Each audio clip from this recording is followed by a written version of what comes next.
Peace, y'all. It's your boys on King Street Fame 07. I know what it is, man. Yeah, man. Hit that like button. That shit free. Hey, check this out. So yesterday I did a video, right? And I told y'all I had a whole different story as why I went to prison. Like, I could have beat my case. You feel me?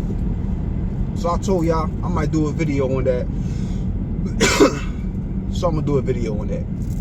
You know what I mean? Hey, yo, and somebody comment on my video off a fake Charleston White page, nigga, talking about you a clown, nigga, you a clown, nigga. How you gonna have a fake Charleston White page to try to get yourself popping?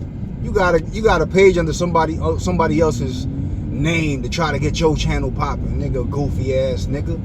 Y'all some goofy ass niggas in this internet world, homie. Nigga, I'm popping in real time, homie. You know what I'm saying? And I ain't hard to find, you heard? Man, I stand on that, you heard? Well, anybody, nigga. Goofy ass niggas. I had a couple of goofy people comment on my shit over here, you know what I'm saying? I even had somebody that called the police on me comment. Why would you comment on my shit? You done called the police on me, no. You know what I'm saying? Like, y'all don't want me to start talking on here, you know what I mean? But yeah. So, like I was saying, man, the goofy ass nigga wanna be Charleston White. Comment on my shit, nigga. Goofy ass, sucker ass nigga. Hiding behind somebody else's page, nigga.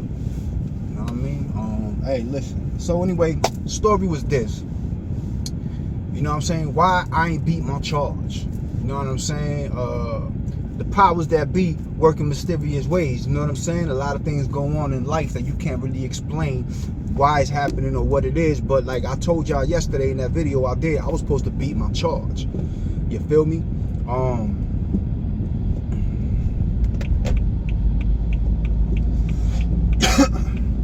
Matter of fact, the night I got booked, I had left for my boy spot. I ain't gonna put his name out here, you know what I'm saying? Cause but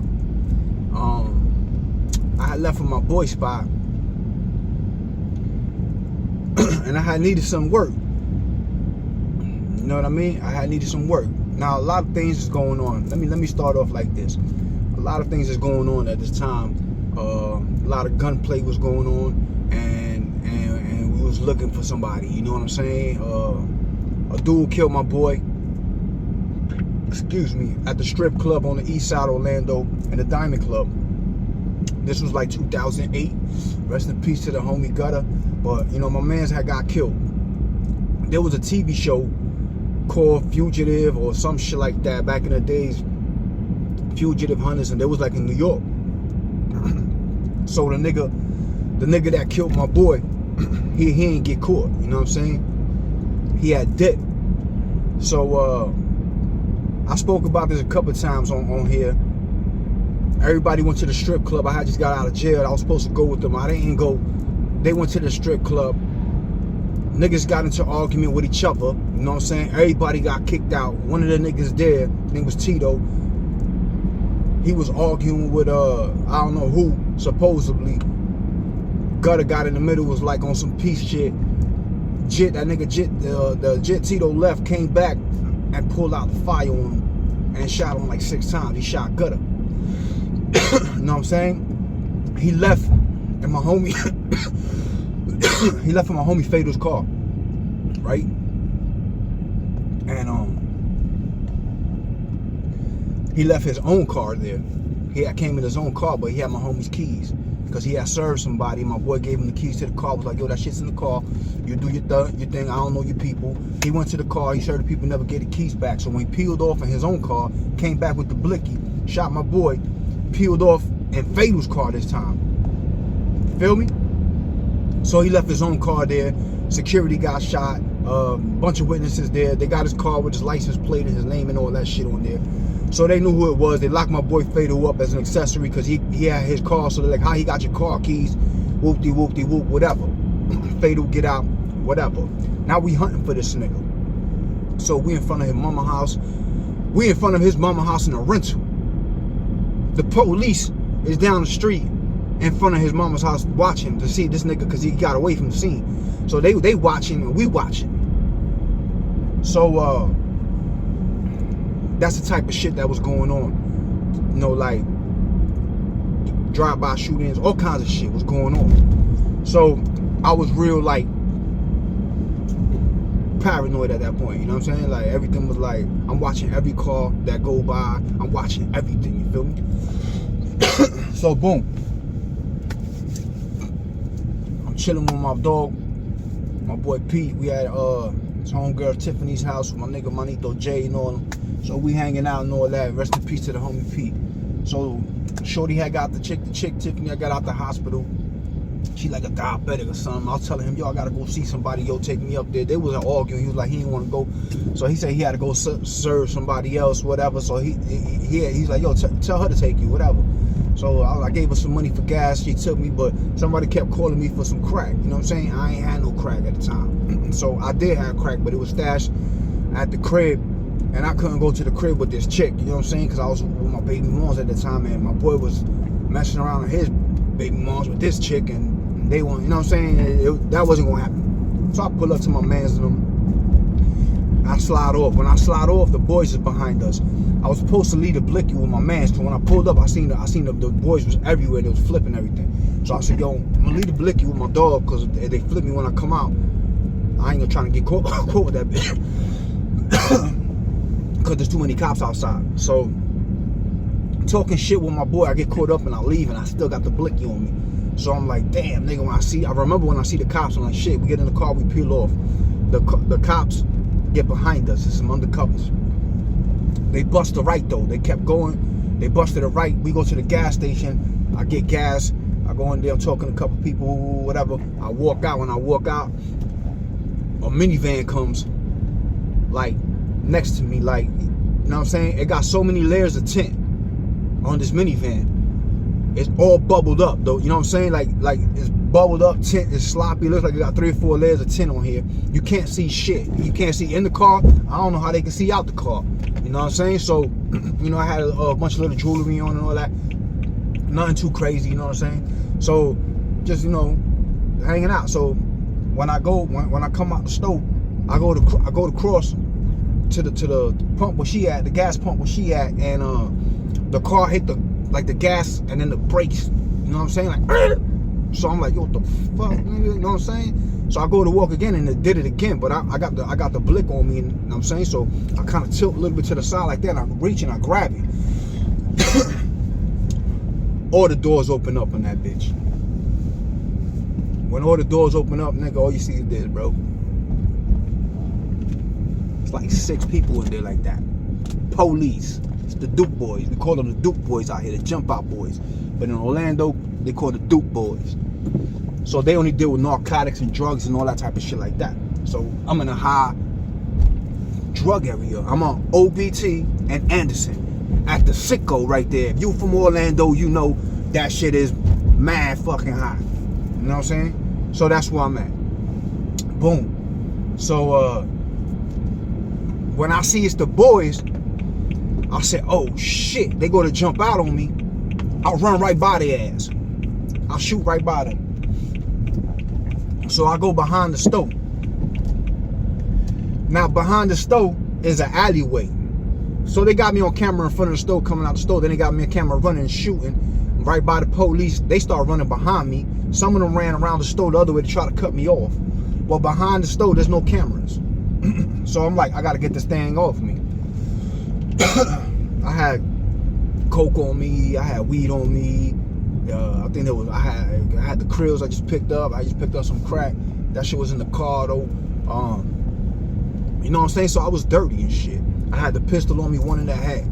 It had a hammer. It was a Browning, 1911. So I said, damn, so I didn't throw the pistol.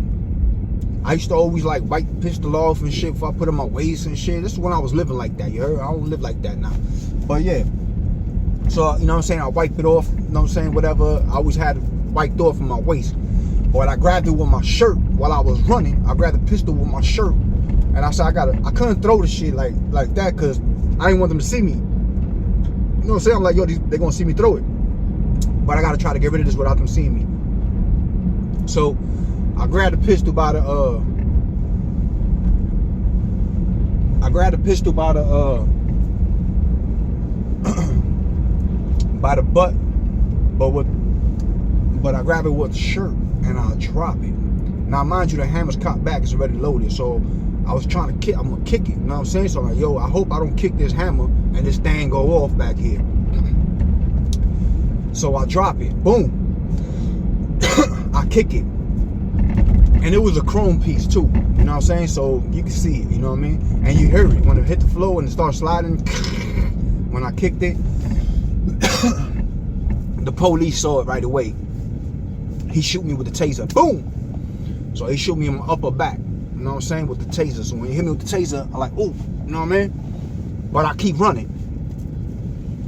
So when you get to the other side of the stove, it's a highway. That shit's like right by the highway. So it's pretty, you know what I'm saying? You can't run up the fucking highway. You can't run up the highway because the wall to get up to the grass to run up the highway is like 12 feet high. So I cut. I make a left and I run. I say I'm gonna have to run into traffic right on OBT, right on the trail. Light green cars come, I just run straight into traffic. Police is running behind me, cars is beeping the horn, whoop-de-whoop, whatever. But this police across the street already waiting for me under covers. So they grab me. They catch me at gunpoint. Ooh, they got the dog barking in my face. They got me on the ground. They tasing me again. You feel me? While I'm on the ground. So they tasing me with my spinal cord. You know what I mean? They tasing me 2 times. 2 times more. You know what I'm saying? So altogether I got tased 3 times. 3 full cycles. So the first taser, it didn't do nothing because I kept running. But when they caught me, threw me to the ground, they tased me 2 more times for that. You know what I mean? So they got their lick off on that one. But they went and found the gun, whoop-de-whoop, and all that good shit. And you know, I had just got out of jail probably like a month or 2 before that. So everybody in the jail seen me on the news. I was on the news and all that shit. So the news, the police that that ran up on me was being investigated for like Orlando had a lot of arrests for drug charges in the area, but no convictions. So they were setting a lot of people up, and somebody called the Channel 9 and was like had the Channel 9. They had this thing called problem solvers, and they would follow the police around. So they was following the police when the police ran up on me. So immediately the news cameras come out. I'm on the news. It's not the police word against mine in court. There's no fingerprints on the gun. They just saying they see me through it. One of them said they see me through it in the air like this. One of them said they see me through it another way. All bullshit. They ain't see me through it. They just heard it hit the floor and I kicked it. And there ain't no fingerprints on it. And there ain't no cameras, but there's cameras and everything else that happened. So, but it's my word against 6 cops, and I already got 2 prior pistol convictions. You feel me? So, I get out, I get a lawyer and all that. And it's looking like I'm supposed to beat this case. But all this shit that's going on with my boy that got killed and the dude that had killed him and all that shit and his people and all that. So a lot of things was going on. So I had like 30 days to turn myself back into the court. I already had got sentenced, but they let me go because at that time my baby mom was pregnant and all that type of shit. So they gave me like 30 days to get shit right in the street, come back, turn myself in. If I ain't turn myself in, then they was gonna give me 30 years. You know what I'm saying? So I go to church. My mom's made me go to church with my sisters and all them and all that, and my family, my BMs and all that. Yo, you gotta go to church, whatever. We go to church. You know what I mean? And when we in the church, it was like some pastor there that was from another country. And he kept talking about somebody being there that's going through a trial of tribulation. I told y'all this had to do with a murder, some street beef, and some spiritual shit. You know what I mean? So This is the spiritual side of the shit. So when I go there, they like anybody, they calling for people to come up to the front to get prayed for. And I'm not going up there, you know what I mean? So I'm like, whatever. So my sister come and grab me and they pulled me up there. But the pastor kept saying the same thing. Somebody's going through a storm in their life, but it's not sent by the devil. It's sent by God. Whoop-de-whoop. It's testing your faith. La, la, la. Whoop-de-whoop. Whatever. I ain't thinking none of that because I'm just like, all right, we just here. You know what I mean? Whatever. I'm just doing this because my mom's wanted me to come through there and all that. And my mom's real big in the church. She's a pastor. That's not her church. You feel me? But my mom's got her pastor degree and all that stuff like that. So I'm like, all right, whatever. So I'm just there. My sister come and pulled me up because they already took my baby moms up there and all that. So they pulled me up there. So now I'm up there, whatever. And the pastor walks up to me. And he's walking around. And it was it wasn't even like a church day. It was like a Saturday or some weird shit. It was like a show or some a special thing because his pastor was from somewhere else. So I was like, all right, you know, whatever. I'll go with y'all. So the pastor comes up and he's like, he comes up to me. And he keeps looking at me, and he, you know what I'm saying, walking by me, and then he comes up to me, and he tells me in Spanish, "Tú tienes un ángel de muerte atrás de ti. You got the angel of death behind you." And I looked at him, and I just shook my head like, I know. Man, this man done turned around and told the whole congregation, everybody, if you wondering why you came here tonight, the reason you came here tonight is for this young man right here. And he pointed at me. I said, oh, hell no. I need everybody in the church to take your hand and point your hand at him. So they all like this, pointing their hands at me while this dude praying and all that. The whole church going crazy praying. He says, I told this young man he had an angel of death behind him. And he told me he already knew. He said, in 2 months, you're gonna die in the streets. My mom's collapsed right there. Boom! Hit the floor. Crying, broke down. My sister went behind her. They both fell out on the ground right there. It was crying, started praying, and all that. Now the whole church is praying for me. You know what I mean? So, the pastor starts speaking in tongues. Right? He's speaking in tongues. I think he's speaking in tongues. So he's like spelling shit out though. He spelled out somebody's name. He spelled out their name and then he said their name. He did 3 people. 3 different names. He spelled them out completely. Their first names, not their last name. And then he said their name. These 3 people used to be around me daily. Except for one of them. One of them, he said a name that I had like 5 or 6 people that I know that was close to me that had that same name. You know what I'm saying? That it could have been anybody. You feel me? But 2 of them for sure was around me every day.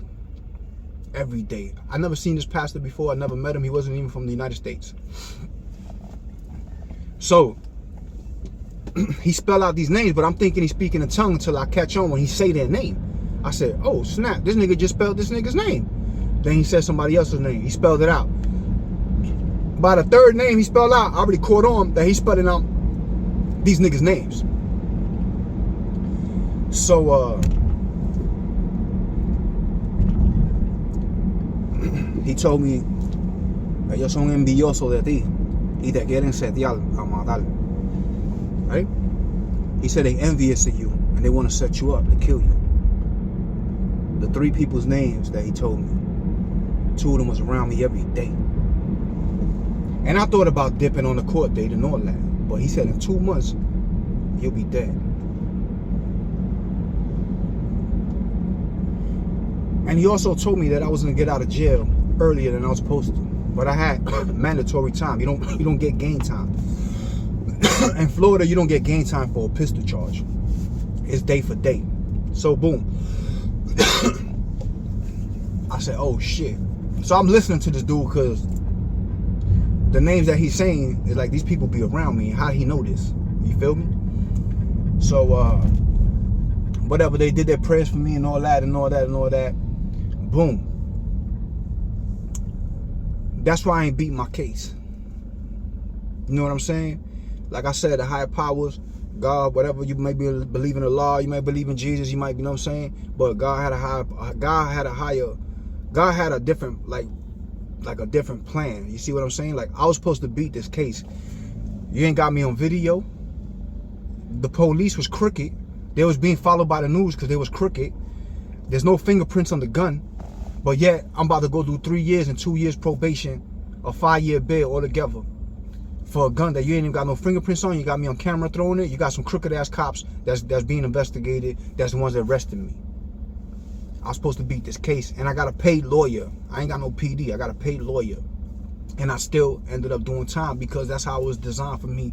Because if I would have been in the street and beat that case, I was going to die. So I go to prison. So I always say prison like saved my life. Boom. So I go to prison.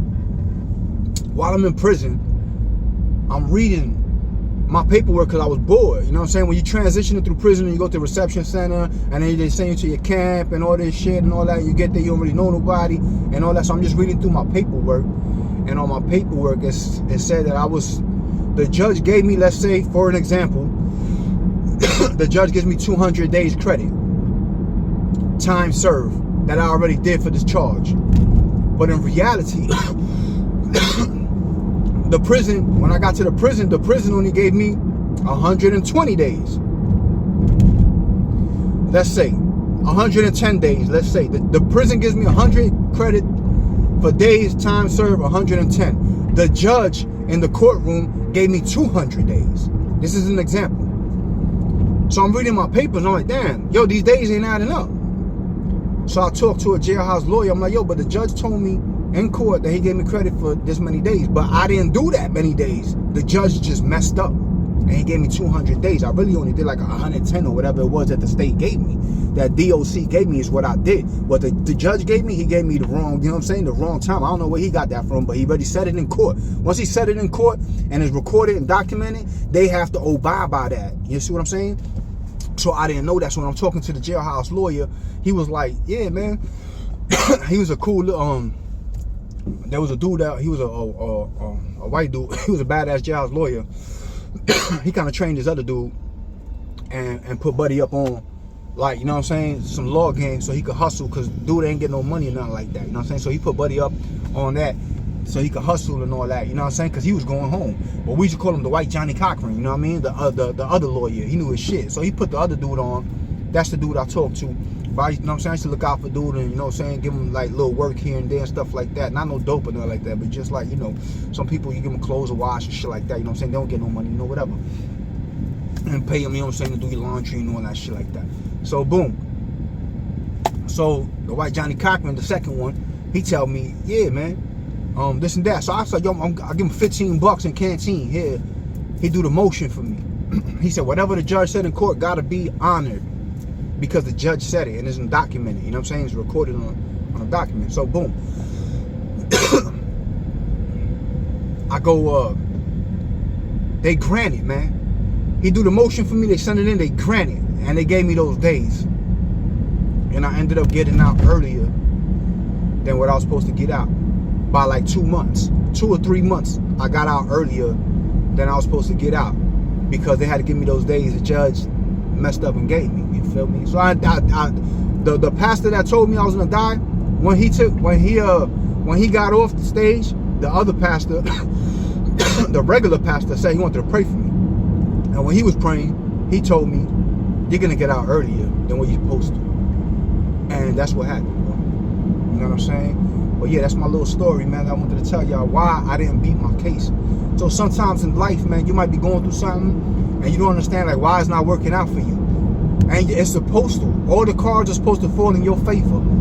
We all know, like, you know this. Whoever's involved in your situation know this, but it's not. And sometimes it's something spiritual going on in the spiritual realm that you don't know what's going on that's saving your life. You feel me? Yeah, you might think, damn, there's a punishment at that time, but really, it's saving your life from something else that's going on. You feel me? So if you ever going through something like that, and you see sometimes shit ain't working out the way it's supposed to, but it's supposed to be working out that way, but it's not.